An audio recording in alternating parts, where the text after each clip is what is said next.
हम सुनाएंगे वैभव लक्ष्मी व्रत की कथा।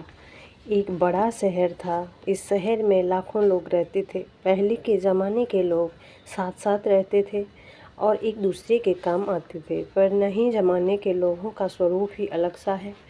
सब अपने अपने काम में रत रहते हैं, किसी को किसी की परवाह नहीं। घर के सदस्यों को भी एक दूसरे की परवाह नहीं होती। भजन कीर्तन, भक्ति भाव, दया, परोपकार जैसे संस्कार कम हो गए हैं। शहर में बुराइयां बढ़ गई थी। शराब, जुआ, रेस, व्यभिचार, चोरी, डकैती जैसे बहुत से गुनाह शहर में होते थे। कहावत है कि हजारों निराशाओं में एक आशा की किरण छिपी होती है। इस तरह इतनी सारी बुराइयों के बावजूद शहर में कुछ अच्छे लोग भी रहते थे।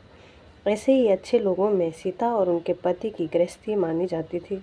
सीता धार्मिक प्रवृत्ति की और संतोषी थी। उनका पति भी विवेकी और सुशील था। सीता और उनका पति ईमानदारी से जीते थे। वे किसी की बुराई न करते थे और भजन में अच्छी तरह समय व्यतीत कर रहे थे। उनकी गृहस्थी आदर्श गृहस्थी थी और शहर के लोग उनकी गृहस्थी की सराहना करते थे। सीता की गृहस्थी इसी तरह खुशी खुशी चल रही थी, पर कहा जाता है कि कर्म की गति अटल है। विधाता के लिखे लेख कोई नहीं समझ सकता है। इंसान का नसीब पल भर में राजा को रंग बना लेता है और रंग को राजा। सीता के पति के पूर्व जन्म के कर्म भोगने के लिए बाकी रह गए होंगे कि वह बुरे कर्मों, बुरे लोगों से दोस्ती कर बैठा। वह जल्द से जल्द करोड़पति होने के ख्वाब देखने लगा, इसलिए वह गलत रास्ते पर चला गया और करोड़पति की बजाय रोड़पति बन गया। यानी रास्ते पर भटकते भिखारी जैसी उसकी हालत हो गई थी। शहर में शराब, जुआ, रेस, चरस, गांजा वगैरह बुराइयां फैली हुई थी। उनमें सीता का पति भी फंस गया। दोस्तों के साथ ही उसे भी शराब की आदत हो गई। जल्द पैसे वाला बनने की लालच में दोस्तों के साथ रेस, जुआ भी खेलने लगा। इस तरह बचाई हुई धनराशि, पत्नी के गहने, सब कुछ रेस जुए में उसने गंवा दिए थे। इसी तरह एक वक्त ऐसा भी था कि वह सुशील पत्नी सीता के साथ मज़े में रहता था और प्रभु भजन में सुख शांति से जीवन व्यतीत करता था। उसके बजाय घर में दरिद्रता और भूखमरी फैल गई। सुख से खाने की बजाय 2 वक्त भोजन के लाले पड़ गए और सीता को पति की गालियाँ खाने का वक्त आ गया था। सीता सुशील और संस्कारी स्त्री थी। उसको पति के बर्ताव से बहुत दुख हुआ, किंतु वह भगवान पर भरोसा करके बड़ा दिल रख कर दुख सहने लगी। कहा जाता है कि सुख के पीछे दुख और दुख के पीछे सुख आता ही है, इसीलिए दुख के बाद सुख आएगा ही, ऐसी आशा के साथ सीता प्रभु भक्ति में लीन रहने लगी। इस तरह सीता असहाय दुख सहते सहते प्रभु भक्ति में समय बिताने लगी। अचानक एक दिन दोपहर को उनके घर पर किसी ने दस्तक दी। सीता सोच में पड़ गई कि मुझ जैसे गरीब के घर इस वक्त कौन आया होगा। फिर भी द्वार पर आए हुए अतिथि का आदर करना चाहिए। ऐसे आर्य धर्म के संस्कार वाली सीता ने खड़ी होकर द्वार खोला। देखा तो सामने एक माँझी खड़ी थी। वे बड़ी उम्र की लगती थी, किंतु उनके चेहरे पर अलौकिक तेज दिख रहा था। उनकी आंखों में से मानो अमृत बह रहा हो। उनका भव्य चेहरा करुणा और प्यार से छलकता था। उनको देखते ही सीता के मन में अपार शांति छा गई। जैसे सीता इन माँझी को पहचानती न थी, फिर भी उनको देखकर सीता के रोम रोम में आनंद छा गया। सीता माँझी को आदर के साथ घर में ले आई। घर में बिठाने के लिए कुछ भी नहीं था, अतः सीता ने सकुचा कर एक फटी चादर पर उनको बिठाया। माँझी ने कहा, क्यों सीता, मुझे पहचाना नहीं?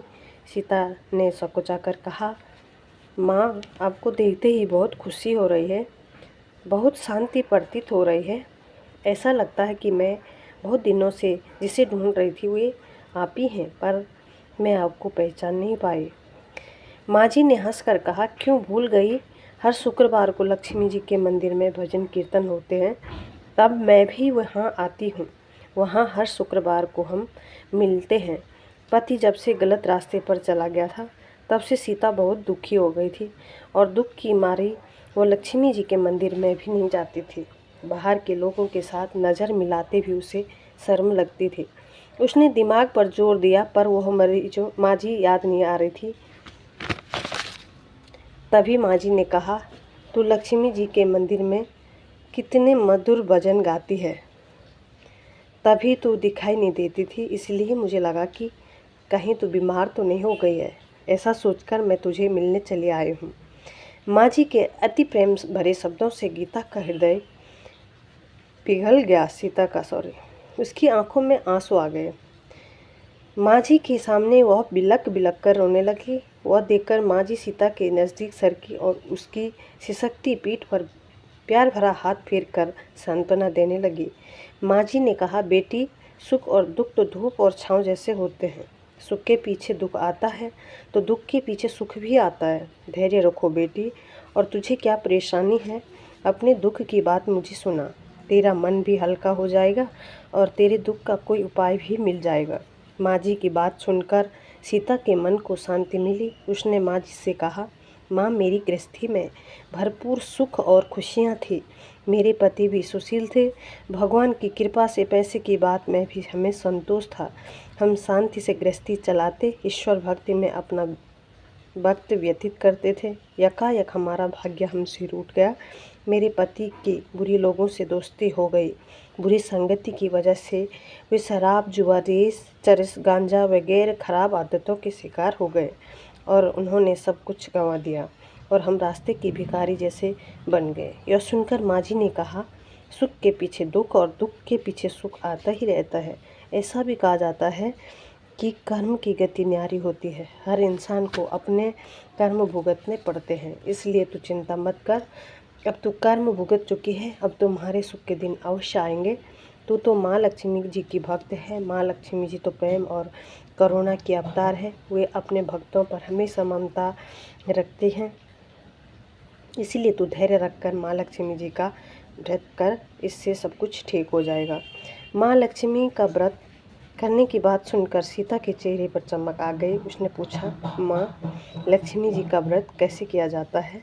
वह मुझे समझाइए, मैं यह व्रत अवश्य करूँगी। माँ जी ने कहा, बेटी, माँ लक्ष्मी जी का व्रत बहुत सरल है। उसे वर लक्ष्मी व्रत या वैभव लक्ष्मी व्रत भी कहा जाता है। यह व्रत करने वाली की सब मनोकामनाएं पूर्ण होती हैं। वह सुख, संपत्ति और यश प्राप्त करता है। ऐसा कहकर माँ जी वैभव लक्ष्मी व्रत की विधि कहने लगी। बेटी, वैभव लक्ष्मी व्रत वैसे तो सीधा साधा व्रत है, किंतु कई लोग यह व्रत गलत तरीके से करते हैं, अतः उसका फल नहीं मिलता। कई लोग कहते हैं कि सोने के गहनों की हल्दी कुमकुम से पूजा करो, बस व्रत हो गया, तभी उसका फल मिलता है। सिर्फ सोने के गहनों की पूजा करने से फल नहीं मिल जाता तो सभी आज लखपति बन गए होते। सच्ची बात यह है कि सोने के गहनों का विधि से पूजन करना चाहिए। व्रत के उद्यापन की विधि भी शास्त्रीय होनी चाहिए, तभी यह वैभव लक्ष्मी व्रत पूर्ण फल देता है। यह व्रत शुक्रवार को करना चाहिए। सुबह में स्नान करके स्वच्छ कपड़े पहनो और सारा दिन मन में जय माँ लक्ष्मी नाम का स्मरण करते रहो।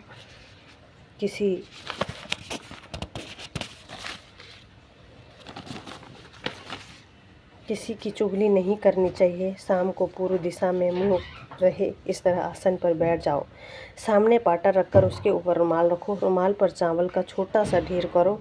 उस ढेर पर पानी से भरा तांबे का कलश रखकर कलश पर एक कटोरी रखो। उस कटोरी में एक सोने का गहना रखो। सोने का न हो तो चांदी का भी चलेगा, चांदी का न हो तो नकद रुपया भी चलेगा। बाद में घी का दीपक जलाकर धूप सुलगा कर रखो। माँ लक्ष्मी जी के बहुत स्वरूप हैं और माँ लक्ष्मी जी को श्री यंत्र अति प्रिय है, अतः वैभव लक्ष्मी व्रत विधि अनुसार करते वक्त सर्वप्रथम श्री यंत्र और लक्ष्मी जी के विविध स्वरूपों को सच्चे भाव से दर्शन करो। इस पुस्तक के अगले पृष्ठों पर श्री यंत्र और माँ लक्ष्मी जी के विविध स्वरूपों की छवि दी गई है। उसके बाद लक्ष्मी स्तवन का पाठ करो। बाद में कटोरी में रखे हुए गहने या रुपयों का हल्दी, कुमकुम और चावल चढ़ाकर पूजन करो और लाल रंग का फूल चढ़ाओ। शाम को कोई मीठी चीज़ बनाकर उसको प्रसाद रखो। न हो सके तो शक्कर या गुड़ भी चल सकता है। फिर आरती करके 11 बार सच्चे हृदय से जय माँ लक्ष्मी बोलो। बाद में 11 या 21 शुक्रवार यह व्रत करने का दृढ़ संकल्प माँ के सामने करो और आपकी जो मनोकामना है वो पूरी करने को माँ लक्ष्मी से विनती करो। फिर माँ का प्रसाद बांट दो और थोड़ा प्रसाद अपने लिए रखो। अगर आप में शक्ति हो तो सारा दिन उपवास रखो। सिर्फ प्रसाद खाकर शुक्रवार करो। न सकते हो तो एक बार शाम को प्रसाद ग्रहण करते समय खाना खा लो। अगर थोड़ी शक्ति भी न हो तो 2 बार भोजन कर सकते हो। बाद में कटोरी में रखा गहना या रुपये ले लो। कलश का पानी तुलसी क्यारी में डाल दो और चावल पक्षियों को डाल दो। इसी तरह शास्त्रीय विधि अनुसार व्रत करने से उसका फल अवश्य मिलता है। इस व्रत के प्रभाव से सब प्रकार की विपत्ति दूर होकर आदमी मालामाल हो जाता है। संतान न हो तो उसे संतान प्राप्ति होती है। सौभाग्यवती स्त्री का सौभाग्य अखंड रहता है। कुंवारी लड़की को मनभावन पति मिलता है। सीता यह सुनकर आनंदित हो गए। फिर पूछा, माँ, आपने वैभव लक्ष्मी व्रत की जो शास्त्रीय विधि बताई है वैसे मैं अवश्य करूँगी, किंतु उसका उद्यापन किस तरह करना चाहिए यह भी कृपा करके बताएं। माँ जी ने कहा, 11 या 21 जो मन्नत मानी हो उतने शुक्रवार या वैभव लक्ष्मी व्रत पूरी श्रद्धा और भावना से करना चाहिए। व्रत के आखिरी शुक्रवार को जो शास्त्रीय विधि अनुसार उद्यापन विधि करनी चाहिए वह मैं तुझे बताती हूँ। आखिरी शुक्रवार को खीर या नैवेद्य रखो। पूजन विधि जैसे हर शुक्रवार को करते हैं वैसे ही करनी चाहिए। पूजन विधि के बाद सिरपल फोड़ो और कम से कम 7 कुंवारी या सौभाग्यशाली स्त्रियों को कुमकुम का तिलक करके वैभव लक्ष्मी व्रत की एक पुस्तक उपहार में देनी चाहिए और सबको खीर का प्रसाद देना चाहिए। फिर धनलक्ष्मी स्वरूप, वैभव लक्ष्मी स्वरूप माँ लक्ष्मी जी की छवि को प्रणाम करें। माँ लक्ष्मी जी का यह स्वरूप वैभव देने वाला है। प्रणाम करके मन ही मन भावुकता से माँ की प्रार्थना करते वक्त कहें कि हे माँ धनलक्ष्मी, हे माँ वैभव लक्ष्मी, मैंने सच्चे हृदय से आपका वैभव लक्ष्मी व्रत पूर्ण किया है, तो हे माँ हमारी जो मनोकामना है वह पूरी करें। बोलो, मनोकामना पूर्ण करो, हम सबका कल्याण करो। जिसे संतान न हो उसे संतान देना, सौभाग्यशाली स्त्री का सौभाग्य अखंड रहना, कुंवारी लड़की को मन भावन पति देना। आपका यह चमत्कारी वैभव लक्ष्मी व्रत जो करे उसकी सब विपत्ति दूर करना, सबको सुखी करना। हे माँ, आपकी महिमा परम्पार है। इसी तरह माँ की प्रार्थना करके माँ लक्ष्मी जी के धनलक्ष्मी स्वरूप की भाव से वंदना करो। माँ जी के मुख से वैभव लक्ष्मी व्रत की शास्त्रीय विधि सुनकर सीता भाव विभोर हो उठी।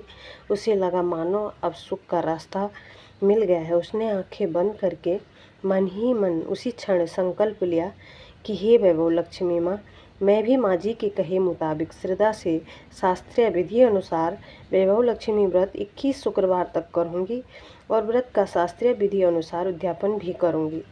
सीता ने संकल्प करके आंखें खोली तो सामने कोई न था। यह विस्मित हो गए कि माँ जी कहाँ गई। यह माँ जी दूसरा कोई न था, साक्षात लक्ष्मी जी ही थी। सीता लक्ष्मी जी की भक्त थी, इसलिए अपने भक्त को रास्ता दिखाने के लिए माँ लक्ष्मी देवी माँ जी का स्वरूप धारण करके सीता के पास आई थी। दूसरे दिन शुक्रवार था। सवेरे स्नान करके स्वच्छ कपड़े पहनकर सीता मन ही मन श्रद्धा से और पूरी भाव से जय माँ लक्ष्मी का मन ही मन सुमिरन करने लगी। सारा दिन किसी की चुगली नहीं की। शाम हुई तब हाथ पांव मुँह धोकर सीता पूर्व दिशा में मुँह करके बैठी। घर में पहले सोने के बहुत से गहने थे, पर पतिदेव ने गलत रास्ते पर चलकर सब गिरवी रख दिए थे, पर नाक की चुन्नी बच गई थी। नाक की चुन्नी निकालकर उसे धोकर सीता ने कटोरी में रख दिया। सामने पाटे पर रुमाल रखकर मुट्ठी भर चावल का ढेर किया। उस पर तांबे का कलश पानी भर कर रखा। उसके ऊपर चुन्नी वाली कटोरी रखी। फिर माँ जी ने कहा था वैसे ही शास्त्रीय विधि अनुसार वंदन स्तवन पूजन वगैरह किया और घर में थोड़ी शक्कर थी वह प्रसाद में रखकर वैभव लक्ष्मी व्रत किया। यह प्रसाद पहले ही पति को खिलाया। प्रसाद खाते ही पति के स्वभाव में फर्क पड़ गया। उस दिन उसने सीता को मारा नहीं, सताया भी नहीं। सीता को बहुत आनंद हुआ। उनके मन में वैभव लक्ष्मी व्रत के लिए श्रद्धा और बढ़ गई। सीता ने पूर्ण श्रद्धा भक्ति से 21 शुक्रवार तक वैभव लक्ष्मी व्रत किया। 21वें शुक्रवार को माँ जी के कहे मुताबिक उद्यापन विधि करके 7 स्त्रियों को वैभव लक्ष्मी व्रत की 7 पुस्तकें उपहार में दे दी। फिर माता जी के धन लक्ष्मी स्वरूप की छवि को बंधन करके भाव से मन ही मन प्रार्थना करने लगी। हे माँ लक्ष्मी, मैंने आपका वैभव लक्ष्मी व्रत करने की मन्नत मांगी थी, वह व्रत आज पूर्ण हो गया है। हे माँ, मेरी हर विपत्ति दूर करो, हम सब आपका सबका कल्याण करो। जिसे संतान न हो उसे संतान देना, सौभाग्यवती स्त्री का सौभाग्य अखंड रखना, कुंवारी लड़की को मन भावन पति देना। आपका यह चमत्कारी वैभव लक्ष्मी व्रत जो भी करे उसकी सभी विपत्ति दूर करना, सबको सुखी करना। हे माँ, आपकी महिमा अपरंपार है। ऐसा बोलकर लक्ष्मी जी के धनलक्ष्मी स्वरूप की छवि को प्रणाम किया। इस तरह शास्त्रीय विधि पूर्वक सीता ने श्रद्धा से व्रत किया और तुरंत ही उसे फल मिला। उसका पति गलत रास्ते पर चला गया था, वह अच्छा आदमी हो गया और बड़ी मेहनत करके व्यवसाय करने लगा। माँ लक्ष्मी के वैभव लक्ष्मी व्रत के प्रभाव से उसको ज़्यादा मुनाफा होने लगा। उसने तुरंत सीता के गिरवी रखे हुए गहने छुड़ा लिए। घर में धन की बाढ़ सी आ गई। घर में पहले जैसी सुख शांति छा गई। वैभव लक्ष्मी व्रत का प्रभाव देखकर मोहल्ले की दूसरी स्त्रियां भी शास्त्रीय विधि पूर्वक वैभव लक्ष्मी व्रत करने लगी। हे माँ धनलक्ष्मी, आप जैसे सीता पर प्रसन्न हुई उसी तरह आपका हे माँ धनलक्ष्मी, आप जैसे सीता पर प्रसन्न हुई उसी तरह आपका व्रत करने वाले सब पर प्रसन्न होना, सबको सुख शांति देना। जय धनलक्ष्मी माँ, जय वैभव लक्ष्मी माँ।